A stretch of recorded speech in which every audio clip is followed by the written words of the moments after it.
For this iteration of my toy, I've added these foam blocks, I've added these new balls, I've made this ramp adjustable, and I've painted all the wood blocks, the ramp, and the wood balls. I wanted my blocks to be sort of reminiscent of children's playing blocks, which is why I chose the wood material for these, and I painted them these different colors.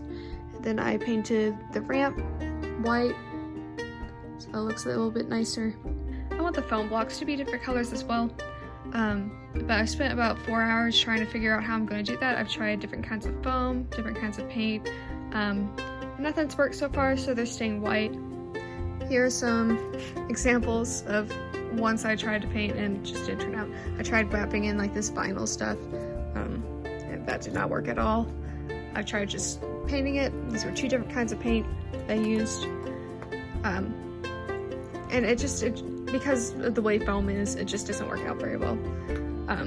I tried wrapping in paper and then painting over that, and that hasn't worked yet. So I'm still figuring that out. Hopefully soon they will be different colors, but they're white for right now.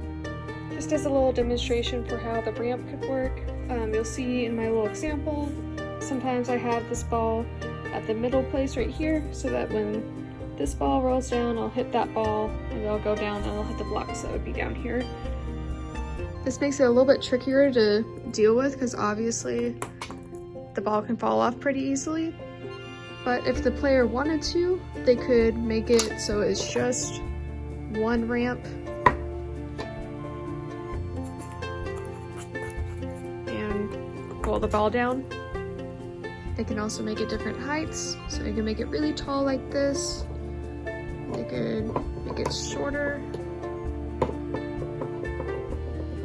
Like that. I really just wanted to make it so that the player can do whatever they want. They can make it as hard or as easy as they want it to be. If you've seen my previous iterations, you know that I've used a few different things to knock the blocks over. I decided to go with kind of a variety of balls because then the player can do whatever they want. They could, you know, try to knock one ball into another ball and then have that knock the blocks over, or have a ball knock into the block knock into the ball, and you know, just kind of make a chain reaction if they want.